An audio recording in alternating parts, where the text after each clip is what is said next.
Hey, welcome to the Breakthrough series. I am Meg Smithson, which is weird to say. I'm a relationship repair coach, really focusing on reestablishing your self-worth and then really repairing the relationships that you have with others. The whole purpose of this platform is to really dispel the myth that success happens overnight, because it's no such thing. And I want you to see the nitty gritty that goes on behind the scene in the trenches. So I have amazing people on. Today I happen to have my friend Colin. Colin, welcome. Hi. And Colin and I, before he does his own intro, we were just laughing about this, how amazing it is when you can just connect with people and you meet people that have been a part of your journey for a long time and have seen the evolution and the transformation and stuff. So we met in New York when I was living in New York. He was not a year, but the class behind me in our health-based culinary school. And yeah, we just become close and stuff from there. So Colin, I want you to share with them who you are, what you do, what you're about. Go for it. Yeah. Well, hello, everyone. I have to actually wave to people, actually thinking like, okay, there's going to be people out there that probably going to wave back, Mm-hmm. So hi, everyone. I'm Colin Zhu. Where do I start? I am a human being here sent to this, or no.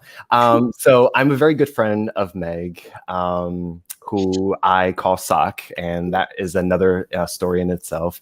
But yeah, we've known each other for, like 10 years now. And I'm originally from New Jersey, based in LA.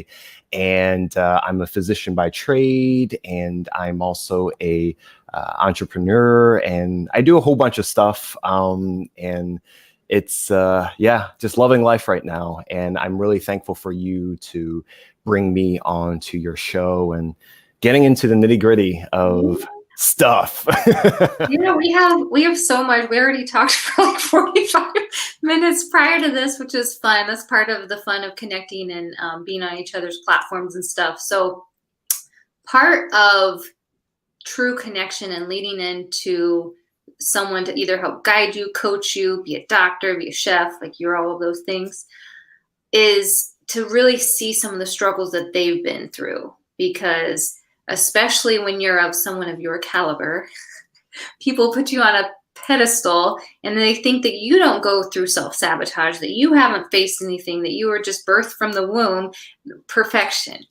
And so again, we want to dispel that myth, and I want you to dive into some of the battles that you personally have faced on your journey to where you are now. Yeah, definitely. So where do I start? So basically, quick snapshot is my journey into medicine. Started with my mom, and she has been, kind of the driving force between everything. And, if you ever meet my mom, she is very happy-go-lucky, blunt, very straight to the point, very Asian. More if you are aware of the phrase "tiger mom," she is like one level above that. And I've been very blessed, to kind of receive that, from her. So anyway, she taught me the values of compassion, empathy, looking at people in a very holistic manner. I didn't come from a long line of MDs. And so I went into medicine thinking I was going to marry East and Western philosophies of medicine. And I went into medicine not realizing that a lot of people are suffering from chronic lifestyle related disease, heart disease, diabetes, cancer, things like that. And so my school didn't teach me enough, as, a lot of doctors would, agree and concur with that. And so I made it a point to dive deeper, to learn more, and not learn just about nutrition, but dive deeper in terms of learning where our food came from, how it's sourced, how do flavor profiles come together, using all five senses, and, just looking at the back end and diving deeper with that. And so that's how Meg and I crossed paths with one another. And for me, it was a magical time. Being immersed there, living in the city, for me, it was a hop, skip, and a jump away. Meg, is from Indiana, so I'm sure she can, contrast the differences in environment. And from there, I just, people ask me, why did I do it? Was it just a hobby and stuff like that? And I was like, no, it was really meant that, I felt deep inside that, I really needed to educate people and teach people. And at the same time, I was working on my own self-work around the same time. And it's been, like a decade long now. And after, I got trained in family medicine, family practice, I just went around, the country, publicly spoke, demonstrated workshops. And then since then, I built a brand that started 4 years ago called The Chef Doc. And I wrote a book and hosted a podcast or hosting. And so, yeah, I put myself in many different shoes because I'm a person that loves to just get into the thick of things and see what happens, Well, and I also think it's interesting because when we met, there were parts of our lives, because you said there was some personal stuff, that we were going through. We met at a point where we were both hot messes in some ways, coming together to actually heal and allow ourselves to heal and to talk about things that people don't want to talk about, whether it's self-sabotage, relationship struggles, self-worth struggles, and not really seeing your full potential. And I think, I don't think I know how powerful it is to have people like that in your life. People in your life that are that bridge, that allow you to walk side by side to another side and not leave you. I think that that's part of coaching. I think that's part of what you do with helping people and truly caring and having that compassion versus me. It's all about me, because that happens a lot in your profession too. You've seen it. It's something that I know gets under your skin. But what have some of those inner battles been for you as far as getting to that doctorate level? I know what they are, but as far as like what things came up that you had to actually face and deal with? Yeah, thanks for the question. So there's a lot. I hope you're ready. So when you and I met, it was between medical school. So I did culinary school in between medical school and my residency training. And, at that point, I was kind of still figuring out what kind of professional I was going to be, not necessarily in terms of what kind of specialist, right? Whether you're a primary care or a surgeon or a specialist or anything like that, not like that. It was more of, who was I going to be? And that time I had about like 9 months of free time to play around with. And that's how, I was able to do the whole curriculum. But I was still, just starting to glean, who I was and, what my journey meant and what do I essentially do, at the end of the day. And I dove deep, I read, a lot of self-help. I attended a lot of personal development conferences. You were there, you had like mountains of books that you were going through and journaling and stuff. And so, yeah. And then, and it didn't start and end there. It continued, during training. I don't talk about this a lot. I do talk about it in my book. When I started my residency training, for those of you that are a doctor or know someone that went through the medical profession, everyone's different. I can't speak on everyone, but it's hard. It's challenging. It's difficult. It's one of the most rigorous times, for a physician to be in. It's almost like a hazing process. I fell into depression my first year. And that was hard, and I was still surrounded by my family who, are really close to me. And I still felt like I couldn't get out type of feeling. After I completed training, I dove deeper in terms of like, how do I continue to evolve myself? And so I had battles of, for example, imposter syndrome, where, from a physician standpoint, it's like, this person has X number of certifications and degrees and does this and this amount of research and blah, blah, blah. And I was comparing myself to that. and I felt like I wasn't enough. Yeah, even in the beginning of my physician career, I worked as a traveling physician. And what that means is I went to different parts of the country and filled in the place of others that couldn't work to help out an office or a clinic. So someone that passes on, takes leave, maternity, I was there as a kind of like a substitute teacher, Mhm. and so I did that for 5 years.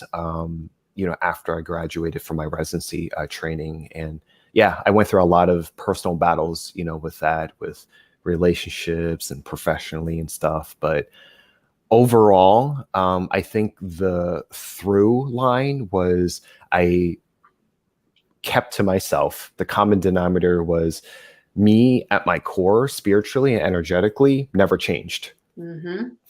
And if I ask my friends this, I actually, ask my friends this, the ones I've known like since the sixth grade, since college, have I changed over time?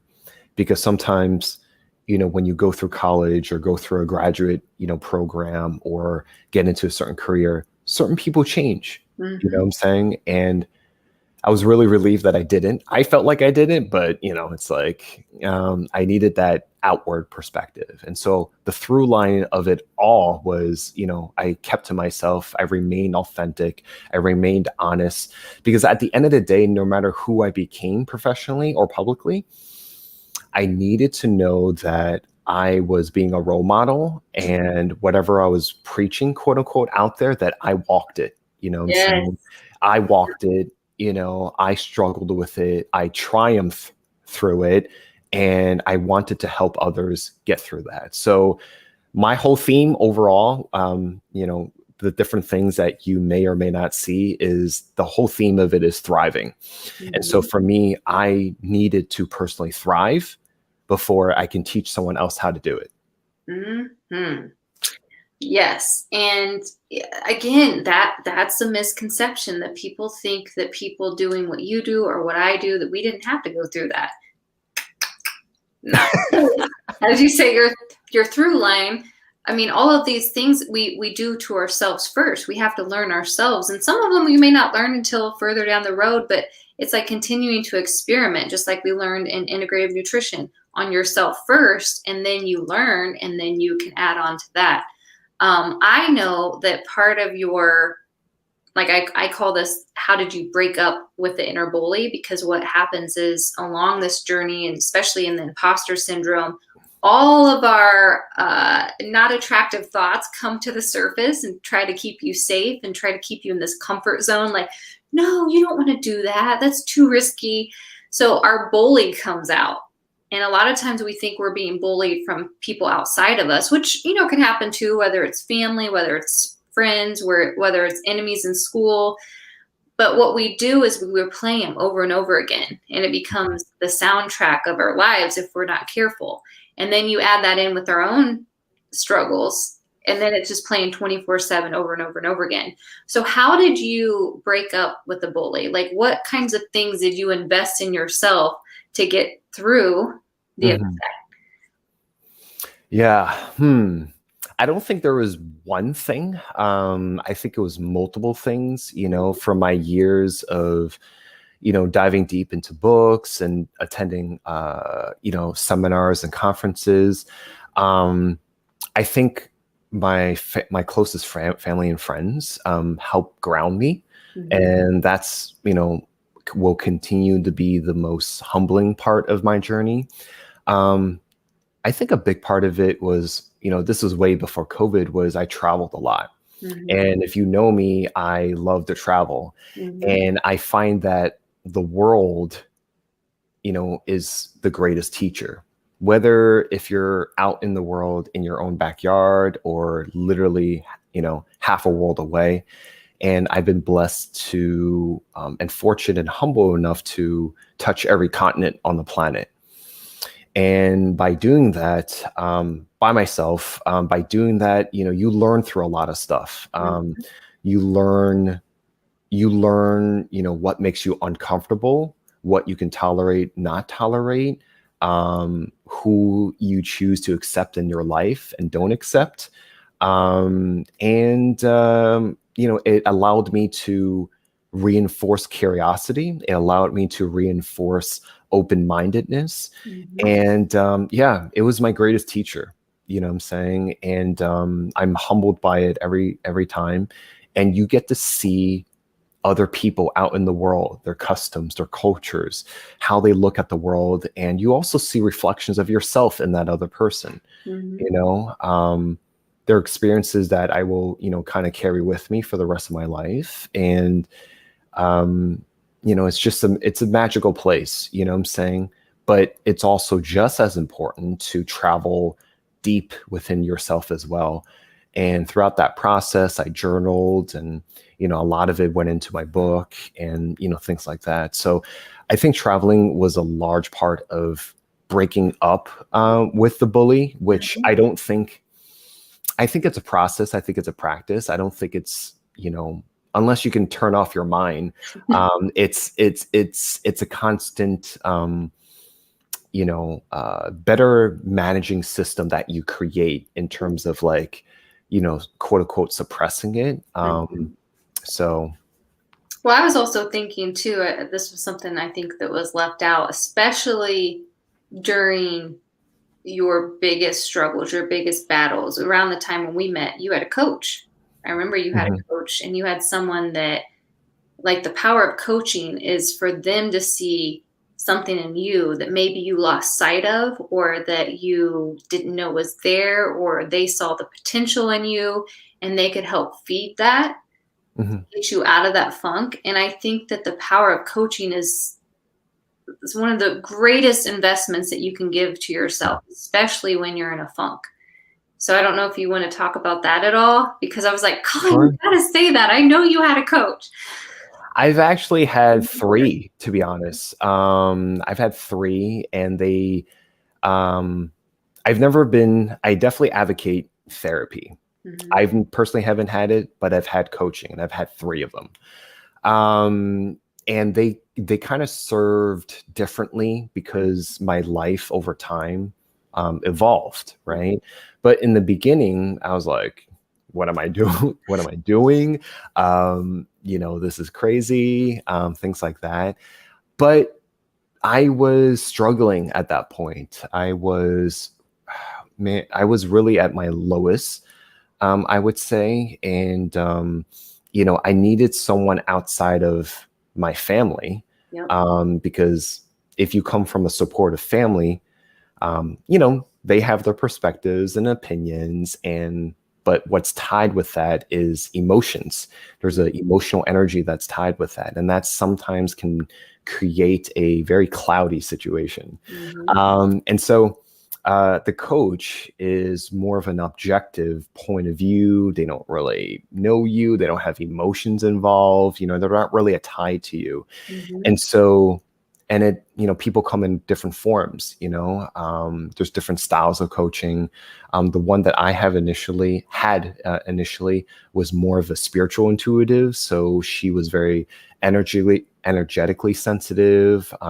She can, tap in, on a very, very deeper level without you explaining too much, Right. so I thought that was kind of interesting. Mhm. So everyone is different, but the point is that having someone there with you to kind of not necessarily hold your hand, but Mhm. someone to kind of guide you as you're going through life is super important, super Mhm. important.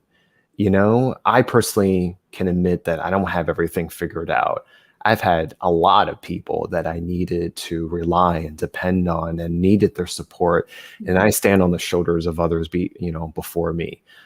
So I can do, my personal best to serve others, but that doesn't, that needed to come, from assistance from others. There's no way that we can do what we do in this world without others. I think that's just, um, I don't know, a misconception, a myth, or, you're just lying yourself if you think, you are. That's too much ego you're in. So, Mhm. so yeah, it's at that time I was able to let my guard down, be curious, be open-minded in order for that process to actually manifest the way it did, So just like in relationships, if you have your guard up, your walls up, you're going to get one experience versus if you didn't, Mhm.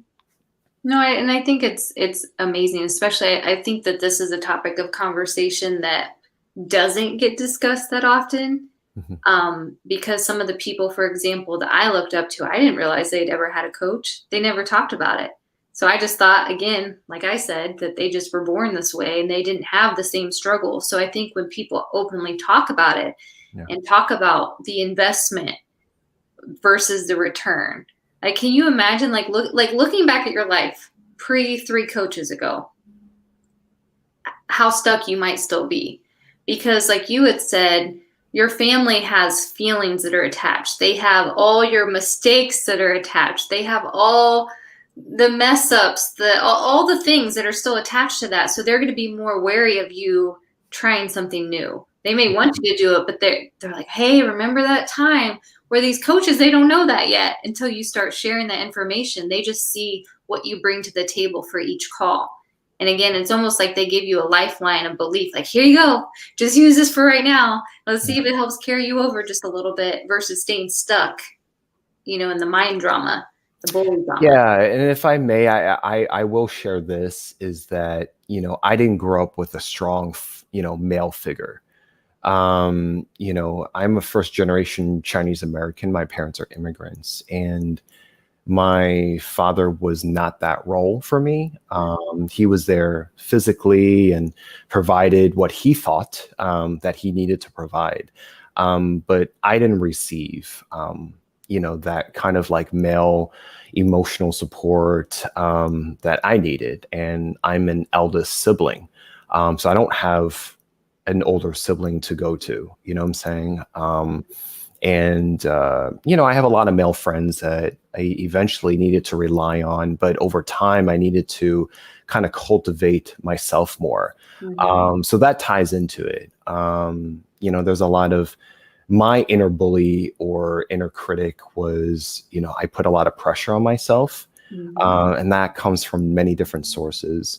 And so it's still navigating, through that, like I said, I don't think it's something that can be completely gone. It's really developing a system and processes of being able to manage that, better. So it doesn't really get to you as often. So. Well, and I think that having a coach in situations like that helped fill in the gaps, or it just, there's not enough positive things that I can say about that. And I think sometimes family stuff can really get in the way of that if we allow it to, because we look at what other people have or don't have, or even some of the things that we feel like you grew up with both your parents in your life, but yet there was still a void in some ways. So you compared yourself to people that had both parents and that learned a lot and did these different things with their father, and that wasn't your experience. And so sometimes I think you even probably hid that or didn't talk about it because you're like, well, at least my dad was in my life. Whereas, I don't know, there's just I think there's a lot of shame, or there's a lot of comparison around pain in the family dynamic that prevents us from actually sharing it because it's not as bad as XYZ that had to go through this. Or if I had to share that story, so when I uncovered that portion, that was during the time that we met. Before that, I did not share that. But, I share that because it's important. It's important to who I am now. And, the more you uncover who you are, then you can understand, because we're looking for connection. We're looking for relatedness. We're looking for, understanding humanity, as the common thread, because there's so many things that's happening in this world because our lack of understanding of humanity, a lack of acceptance of each other, when the common denominator is right in front of us. And so we need to do our part to kind of do that. But yeah, my mother is a stark contrast from my father in terms of parenting styles. So I had that to compare, So yeah, but I think it really added to who I became. I wouldn't, I accept my father for where he is, what he's lived through, what he knows and not know. Mhm. And I just said to myself, I would do something different, when I become a parent. I will, do certain things and not do certain things. So at the end of the day, it's all about choice. And I've been very lucky enough to kind of be aware that I also don't want to pass on to the next generation this perpetual cycle of suffering in certain forms. And a lot of people don't understand that as well, because there's a lot of issues. I mean, like by 2050, we're going to be 10 billion, and Mhm. there's so many effects spiritually from humanity when it's that number. You already see the effects physically Mhm. from that number on the environment and XYZ. So I'm a big believer that you can pass on misery, to the next generation and your own form of suffering. But you have to be aware of it Yes. first. You have to work on it, be aware of it, and then choose to pass it on or not pass it on, because it will get passed on whether you know it or not. You know what I'm saying? So a part of it is your duty, to do that, right? So, which is a lot to ask, but it's just depending on whether you want that for the next generation. I personally don't want that. I don't even want that in my own, current, lifetime, let alone pass it on. So it's a lot of things, we can go so many different directions, but like, it's just understanding, because mental health is so important right now. Mhm. But I think pandemic was just a messenger Yep. to a deeper issue. You know what I'm saying? Like the pandemic was a messenger to social injustice, to Mhm. racial injustice. It's just a messenger. Yeah. It was a messenger to allow us to reflect and go deeper within ourselves and have the opportunity to pivot and be more resilient, in our personal life, in our professional life. Okay, I lost my business.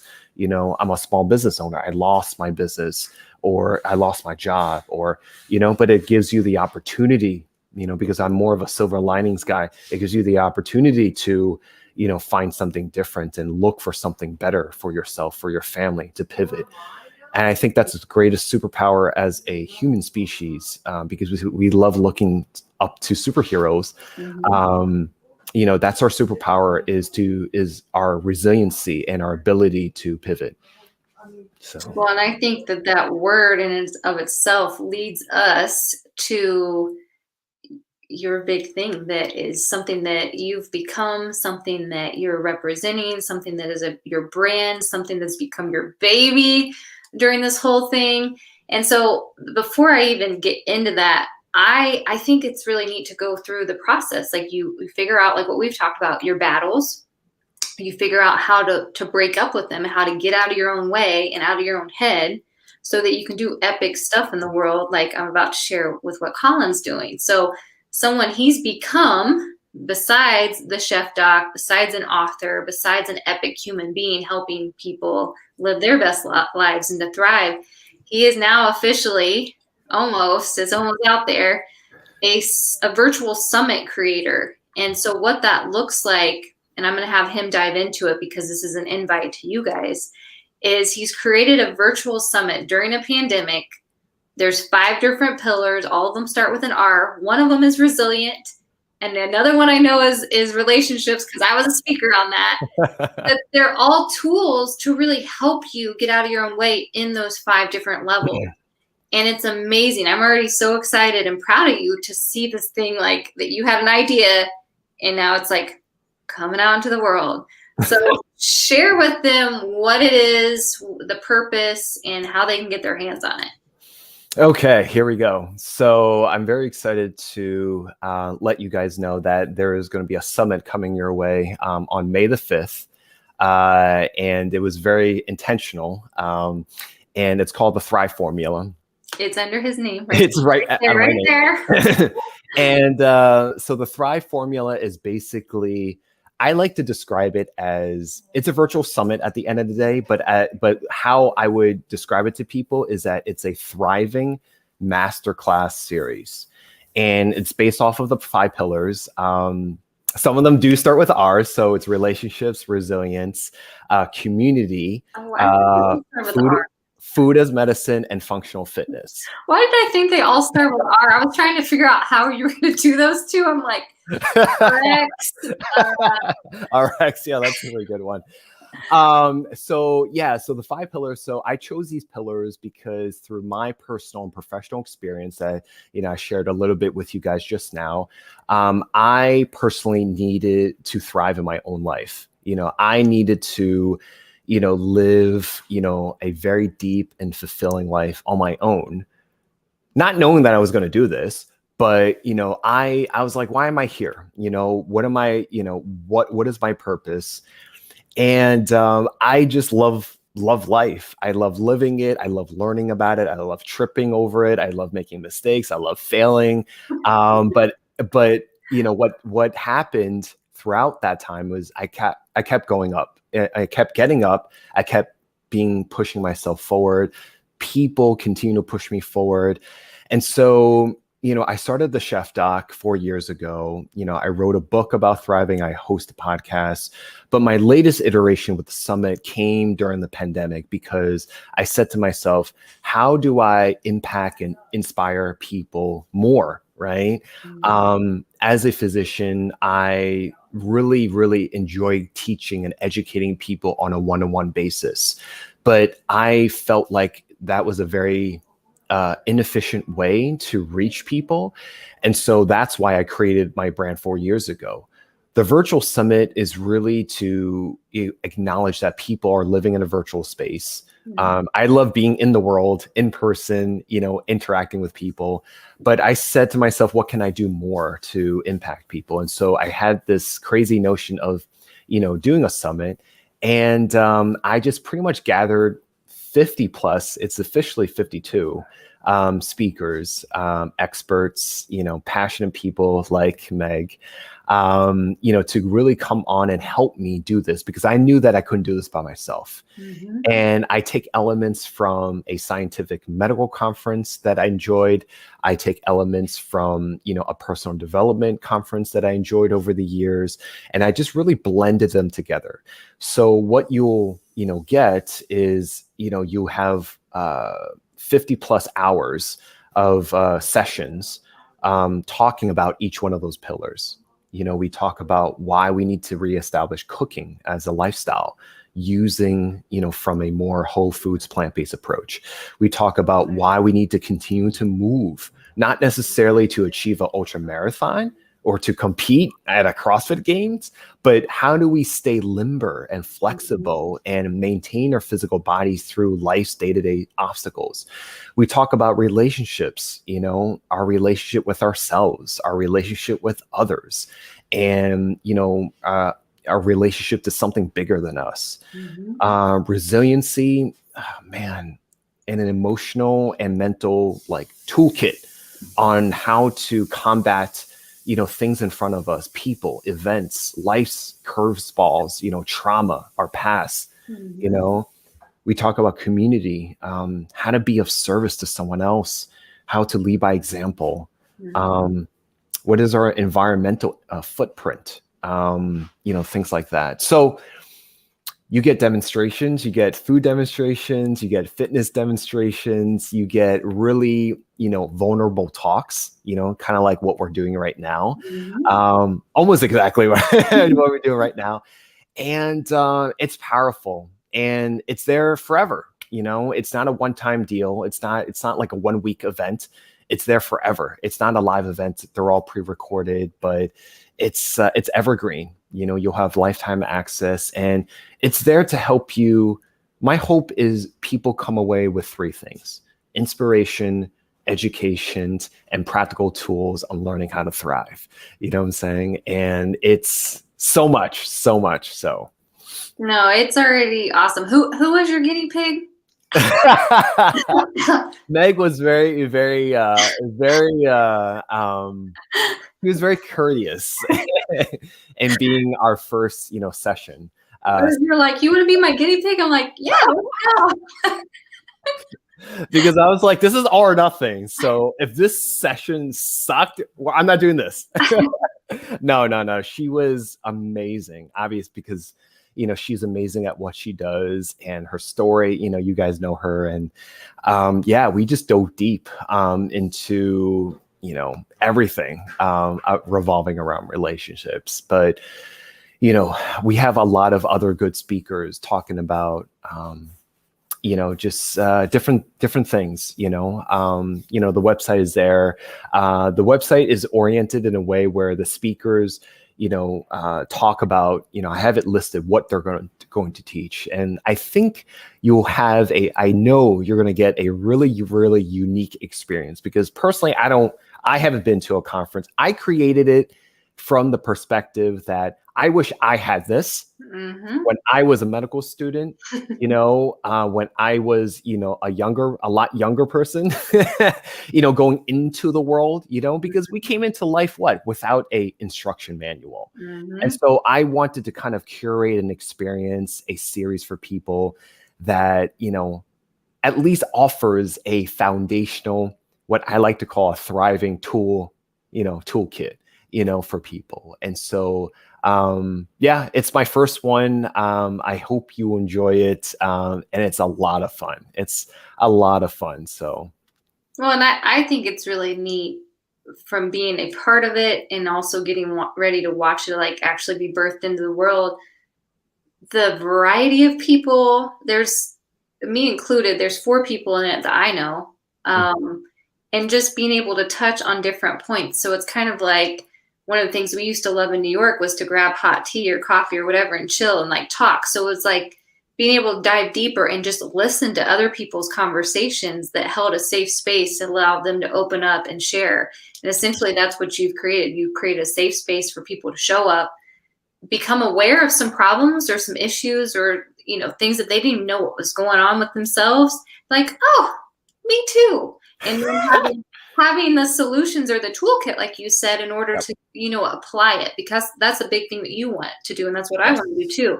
You want to give people actionable items. So then not just leaving feeling good, that you want them to actually go through and do something about it. Yeah. I had to handpick people that I felt, obviously people have, their professions, their expertise, they're really good at what they do. But I handpicked people that, really brought it in terms of, just reaching through the screen, right? And being able to resonate on some level to the other person that's watching. Whether it's, I wanted to learn incorporating more plants into my diet, for example, or, I'm not good at fitness, what can I learn from these guys? Or, I don't like to be vulnerable. I don't like to open up, but what are experts talking about, with that?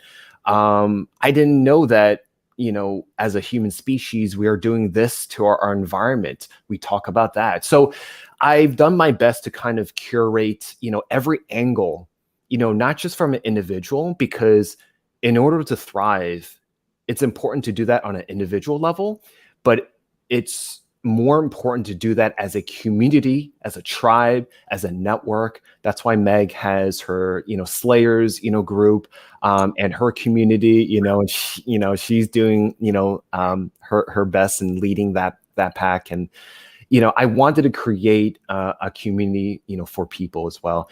And honestly, it's similarly like this, where I'm there with them. It's not just a bunch of talking heads and demonstrators. I'm there with them. I'm asking them the questions. I'm, putting, because a lot of it is scripted and a lot of it is also unscripted. And, it's really interesting. It's a very dynamic, every session, is very dynamic and engaging in their own way. So it's been a lot of fun. And, you're going to get something, prepare, your notebook, prepare your journal, prepare, you're going to be learning a lot of stuff, and, I've done my best to kind of, over deliver value to people, who decide to, jump on in. So, not just taking back this year, but, for the rest of their lives, so. Well, yay. Guys, this is like the Thrive King here. Just back in the house. Thrive is life. Yeah. Well, thank you so much for being on here. I really hope that this connected with people. I hope that they can see themselves in you, or that they learn something new from you. And I really hope that they connect with you through what you're putting out into the world with the summit, with the podcast. You might also do a shout out for that too. I can't remember what episode I was. I was season 3 of yours.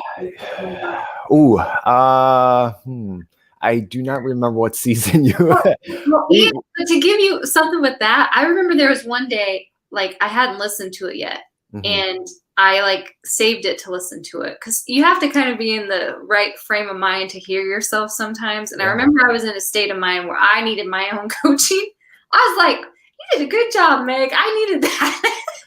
So I think that that's a good sign when you can. That is a good sign when you hear yourself. Yeah. When you hear yourself and you're like, because I think I was interviewed, similar to this, like 12 times last year. And, sometimes you get tired of hearing yourself. And like you said, like, you have to be in the right mind frame. And then there's one episode that I did, and I was like, huh, you're like, that's pretty good. Wait, what? That was me? You're like, who is that guy? Because I'm very critical of myself, we're talking about, and that's super important. But I do want to share with people of your audience that, we are going through an early bird campaign. And so, if it resonates with you, I do have a code to share for people that will kind of end by Friday. It's 75 early bird. So that will get you 75% off right now before it launches May the 5th. And then it'll just, continue for, in that manner. So yeah, I'll share that with Meg. And it's, I'm excited to share it with the world. We're getting sponsors on it. We just had a press release with it. We have not 1, but 5 keynote speakers, 1 for every pillar. I wanted to make this as different as possible. And yeah, we have like ultra marathoners there. We have fitness trainers there. We have chefs there. Half of the speakers are physicians, dietitians, like so many great people, and they love what they're doing. And their main goal is really to, resonate and impact other people. I handpick people that aligned with, my mission on helping others to thrive. And, collectively, individually, we are, powerful, forces, but like together, oh man, together it's like a tsunami. So it's in a good way. So I'm excited to share with everyone. And I'm super excited that Meg was on it. So. Yay. Well, guys, look out for that. We will share the link to where you can grab that. And Colin, thank you so much. I am so grateful that we crossed paths back when we were hot messes. And how do you say it? It was a hot mess express, or we were riding the hot mess express right there. You have like the most interesting names. So fun. Well, guys, thank you so much. Stay tuned till next time, and we will definitely connect you with Colin. We love you. Bye. Bye.